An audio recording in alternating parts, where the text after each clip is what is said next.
De volta com o Educador em Entrevista. Nós continuamos falando aqui do nosso Dia Internacional da Mulher. Agora eu converso com as representantes da OAB. Ana Carolina, obrigado pela participação conosco. Obrigada a você, Luciano. E Ana Laura, obrigado pela participação. Boa tarde. Eu agradeço. Bom, Ana, além da representação junto à OAB, também está no Conselho Municipal. Sim, o Conselho Municipal foi criado em 2018, né? Nós começamos a atuar a partir do ano passado, 2019, por conta da demora, né, na nomeação do pessoal, mas desde o ano passado nós estamos trabalhando aí, né? Estamos tentando colocar o Conselho na ativa, né? Fazendo toda a parte burocrática, de regimento interno, mas se Deus quiser, a partir do ano que vem a gente vai estar atuando com mais firmeza, né, na defesa dos direitos da mulher no âmbito municipal. E é interessante pensar isso, né? Porque as pessoas às vezes perguntam, mas para que um conselho, né? Por que essa estrutura? Porque quando a gente pensa até na questão do direito mesmo da mulher, tem muitas conquistas que são muito incipientes, né? E que ainda tem que ser construídas no sentido prático, né? Porque uma coisa é uma criação legal, outra coisa é a prática da lei, a rotina da lei.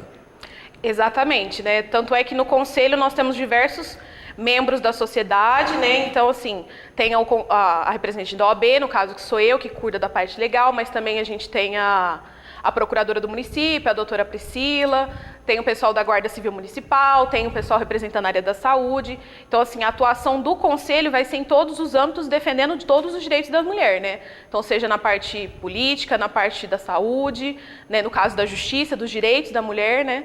Então, assim, o campo de atuação é muito amplo. Perfeito.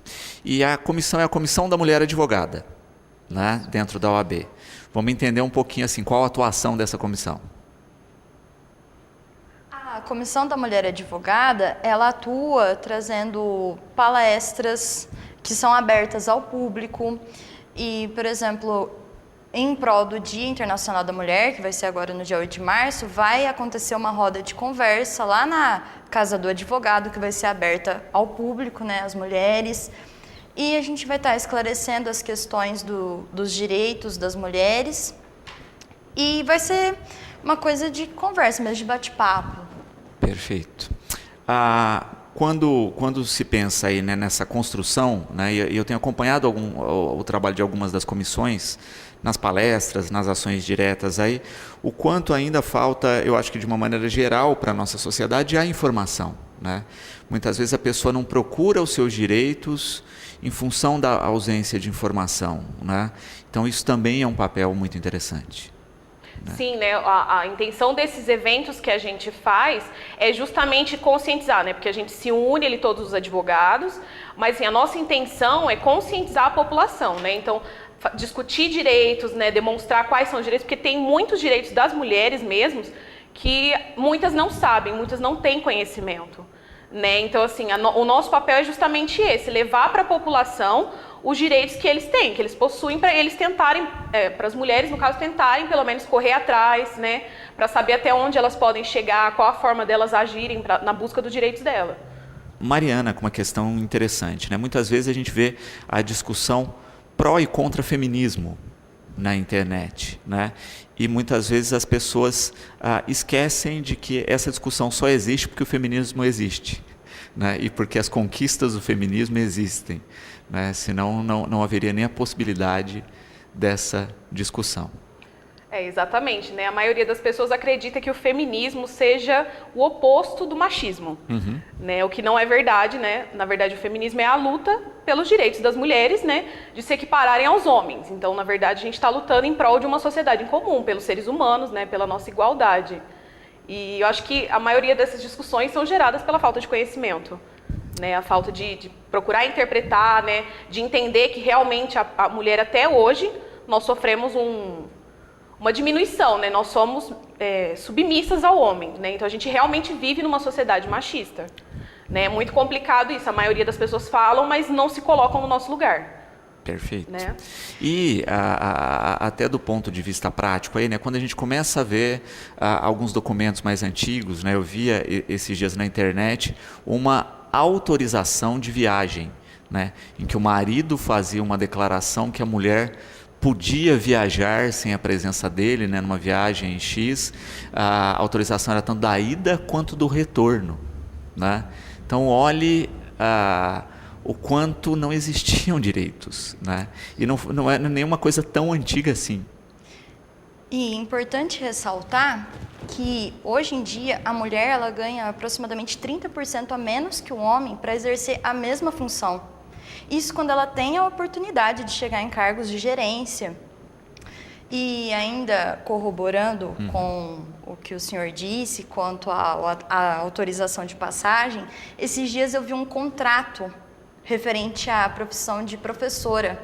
Se eu não me engano, foi nos anos 30, 35, e existiam inúmeras regras, inclusive que a mulher não poderia andar sozinha, se não fosse acompanhada de seu próprio pai ou de seu irmão, que ela não poderia estar em eventos sociais, que ela não poderia fumar nem beber, coisas que são relativas à pessoa, né? A vida privada da pessoa. Privada. Como que se confunde quando a gente fala de uma mulher, a vida privada com a profissional?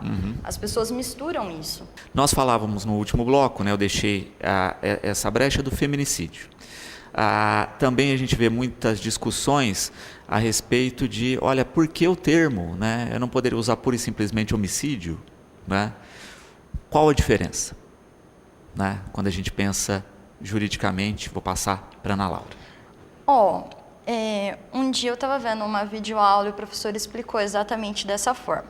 Quando acontece um crime e você pega e foi, por exemplo, foi um homicídio simples, a pessoa tomou um tiro no peito. Não foi por questão de gênero. Tanto homem quanto mulher, isso é um homicídio simples. Agora, na questão do feminicídio, é quando teve algo em decorrência do gênero da mulher, que ela morreu simplesmente por ser mulher. Por exemplo, se o tiro é direcionado na genitália da mulher, entendeu? Já foi por conta de ser mulher. É só você trocar a pessoa. Se aconteceu um assassinato e antes houve um estupro, se fosse homem, seria exatamente igual? Exatamente igual. Não mudaria nada. Então é um homicídio. Se fosse homem e não aconteceria desta forma, então é um feminicídio. Por exemplo, quando o homem rende a mulher, em decorrência dela ser mulher. Perfeito. E a gente acaba vendo isso, né? Muitas vezes já tem uma questão de violência doméstica, né? Porque na grande maioria das vezes esse agressor ele é próximo, né? Quando a gente pensa nos homicídios de uma maneira geral, você também tem isso, né? Aquela questão do agressor distante, né? Matou para roubar, matou por, né?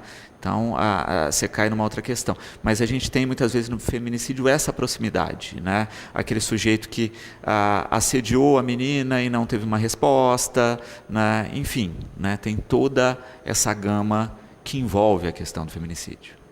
Né? Sim, né? O crime de feminicídio é importante ressaltar que ele é uma qualificadora do homicídio, né?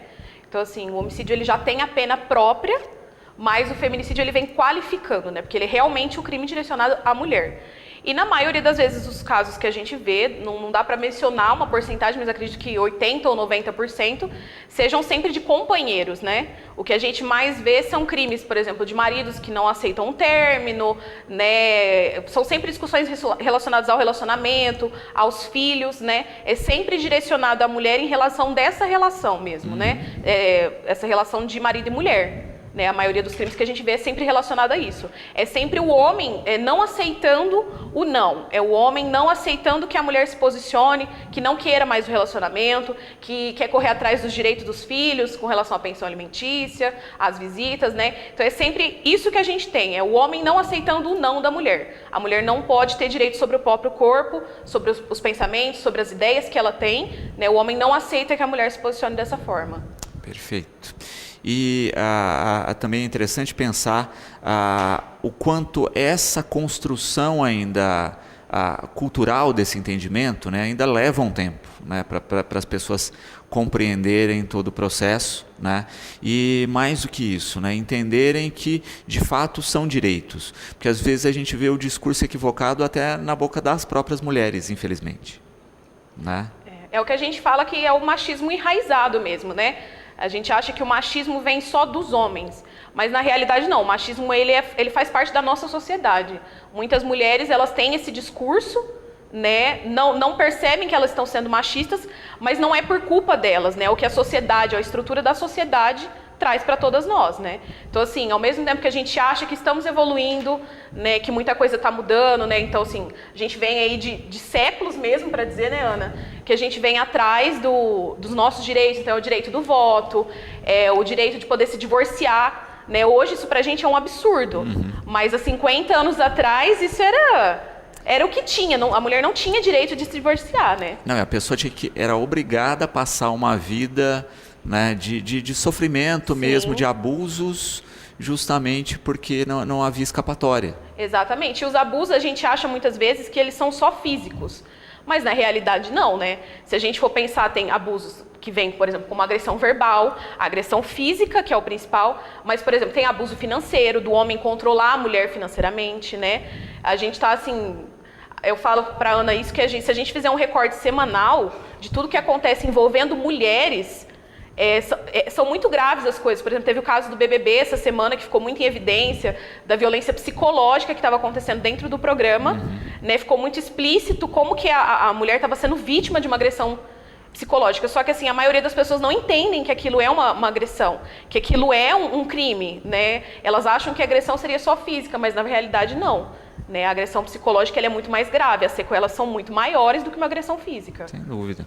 Não, a gente vê na nossa sociedade, né? A gente tem aí registros, por exemplo, da discussão do bullying, que também é uma agressão psicológica, há quase uma década, e ainda não se tem a compreensão da maioria da sociedade disso, do que isso causa nas pessoas e no impacto da sociedade, né? Aí a gente sempre volta a discutir quando se tem, né, um desses atentados nos Estados Unidos ou aqui no país, né, que a pessoa sofreu por anos e aí se revolta fisicamente, né, e aí uma tragédia acontece, né? E ainda, essa questão das pessoas não saberem que é crime, é a questão do estupro marital. Tem marido e mulher que não sabe, principalmente marido, acha que é obrigação da mulher estar ali para ele como se ela fosse um objeto. Porque a questão de não saber ouvir o não da mulher também tem a ver com a objetificação da mulher. Como se ela fosse uma extensão do corpo do homem que está ali para servir ele. Que ela é um objeto que está ali ao bel prazer dele. E tem marido que realmente não sabe, acha que a esposa é obrigada. Ricardo coloca uma coisa extremamente importante, né? Que as conquistas femininas mostram para o homem também o caminho que o homem também tem que trilhar no sentido de rever o seu papel e inclusive de construir nesse novo papel.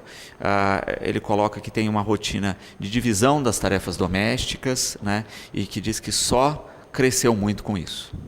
Sim, com certeza. Eu vivo isso dentro da minha família, né? Na minha família não tem o papel da minha mãe, não tem o papel do meu pai. Todas as divisões, tudo que acontece dentro da minha casa é dividido igualitariamente. Tanto na criação minha, da minha irmã, quanto nas tarefas de casa. Só que a gente sabe que não é a realidade da maioria das famílias brasileiras, né? Então, assim, a mulher, ela se vê sobrecarregada porque hoje a mulher, ela tem que trabalhar, né? Então, ela tem que ajudar a prover a família, aí ela tem que chegar em casa, ela tem que cuidar dos afazeres domésticos, ela tem que cuidar dos filhos. Então, assim, a mulher ainda está muito sobrecarregada, né? Ela tem uma jornada tripla de trabalho. Isso é muito grave, né? Porque a maioria dos homens não consegue enxergar isso que acontece, não se dispõe a ajudar, não fazem o papel ali de uma divisão mesmo de um casal, né? Não tem esse companheirismo, eles não conseguem enxergar a mulher, né? Enxergar a sobrecarga e tentar dividir essas tarefas. Perfeito. A Vivian Guidetti aqui está mandando um grande abraço para Ana Carolina, parabenizando pelo trabalho que está realizando, inclusive ressaltando o seu grande papel enquanto mulher. Obrigada, Vivian é uma grande amiga. Um beijão para ela. Quando nós pensamos, né, nessa rotina dessa nova construção, né, dos direitos, né, dentro da sociedade, se percebe isso também, né, que quando você começa a equiparar, né, o que a gente colocou muito bem, né, feminismo não é colocar a mulher acima do homem como o machismo faz, colocando o homem em cima da mulher, mas de equiparar direitos e deveres, né? É uma construção e que, na verdade, muitas vezes a gente vê um protesto do outro lado, né? Porque a equiparação tira alguns confortos e benefícios que alguns homens estavam acostumados, né? Então, tem um esperneio em cima disso também, né? Mas, ao mesmo tempo, a sociedade tem que entender e vislumbrar isso, que muitos desses chamados direitos que o homem detinha, né, com a submissão feminina, na verdade não eram direitos, mas sim, eu coloco até numa maneira numa forma de escravidão, né? Porque a gente está tratando pessoas que são equiparadas de maneira diferente e tirando proveito dessa situação. Exatamente, né? É por isso que o feminismo, ele vem buscando deixar na situação de igual. Feminismo para equiparar a mulher junto com o homem, então a gente buscar uma evolução enquanto sociedade. Porque a partir do momento que a gente trata um igual, que a mulher é igual ao homem, se a gente quer tratar ela como se fosse abaixo, renegando a ela esses direitos que são primordiais enquanto pessoas, a nossa sociedade inteira, ela sai prejudicada com isso. Porque, como a doutora Ana falou, a mulher hoje em dia ela tem uma jornada tripla de trabalho. E enquanto o homem não se posicionar para fazer também o papel dele enquanto pai, enquanto marido, enquanto também dono de casa, a mulher ela fica prejudicada. Porque, por exemplo, a mulher ela está lá no seu serviço, se o filho fica doente. Normalmente a escola acaba que liga para a mãe, e a mãe que vai lá, e todas as vezes é isso. Então a mulher ela fica sobrecarregada, até dentro do ambiente de trabalho. E o homem ele é privilegiado também com isso, porque a escola ela sempre escolhe a mãe para resolução de problemas. E a mulher ainda tem aquele problema da carga mental, do que ela tem que fazer. O homem, muitos homens, né, eles chegam em casa e eles esperam receber ordens das mulheres quanto ao que fazer com relação ao serviço doméstico. Isso gera um estresse muito grande na mulher. A mulher fica sobrecarregada também mentalmente com isso. E a gente percebe isso, né? O que nós colocamos no começo dessa jornada de conquistas que foram estabelecidas, né? Num tempo muito curto, também a gente tem que destacar isso, né? Boa parte dos direitos, eles são extremamente recentes quando a gente pensa na história, né? Desde coisas simples como direito a voto, direito de viajar independentemente de acompanhante, enfim, né? Toda essa gama de ações, direito a alguns postos de trabalho, né? E tudo isso naquela época era considerado, como muitos chamam hoje, mimimi, né? Como outras questões que hoje são pleiteadas e alardeadas. Né? A maioria das leis que a gente sabe que são voltadas para as mulheres atualmente, elas vêm das últimas 2 décadas, né? De 20 anos para cá, que a gente teve um crescimento maior na questão de leis voltadas para mulheres, né? A gente até estava conversando que nós temos a Lei Maria da Penha, né? Então, assim, agressões físicas sempre aconteceram, precisou chegar numa tragédia gigantesca, que foi o que aconteceu com a Maria da Penha, para se ter uma lei em defesa das mulheres. Né? Hoje nós temos a Lei Carolina Dickmann, que fala sobre exposição de nudes das mulheres, né? Que é uma lei super recente, de 2012. Né? Então, assim, a lei está tendo que se adaptar aos acontecimentos atuais para poder defender as mulheres, né? Tem também a Lei Joana Maranhão, que era uma lei que eu não tinha conhecimento, que ela é voltada para o prazo de prescrição de abusos sexuais cometidos contra crianças e adolescentes, né? Que muitas vezes as denúncias elas não acontecem no momento em que o crime aconteceu, mas ela aumenta o prazo de prescrição para que essa criança, quando ela se torne um adulto, ela tenha direito a denunciar sim e fazer valer o seu direito, né? Então, assim, são realmente leis muito atuais, né? São coisas que vêm das últimas 2 décadas para proteger mulheres, né? Então, assim, hoje a discussão está ainda mais ampla, está mais atual e ela vem acontecendo cada vez mais. Sem dúvida, né? E a Lei Joana Maranhão, eu acho que ela é fundamental aí, né? Porque a gente vê isso, né? A hora que a pessoa tem um pouco mais, né? Nem todas, né? Mas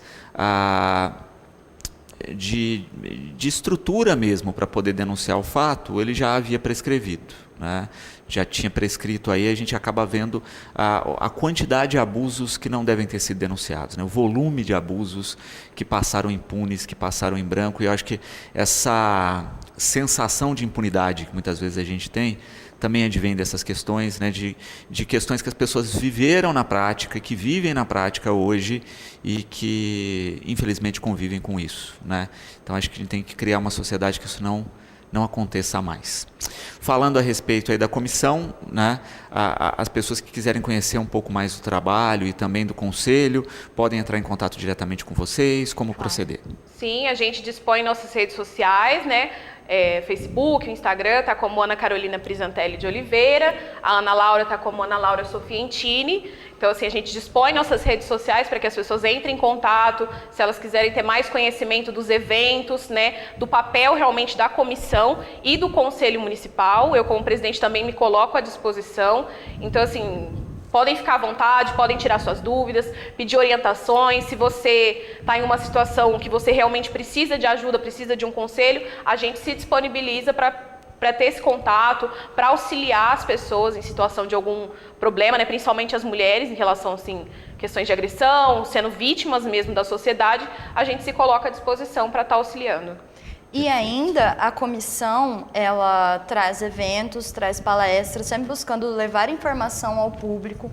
Tudo isso é aberto ao público, as pessoas podem frequentar a casa do advogado, que geralmente é onde acontecem os nossos eventos, e buscar também se inteirar, né, do nosso serviço. A gente busca arrecadações também.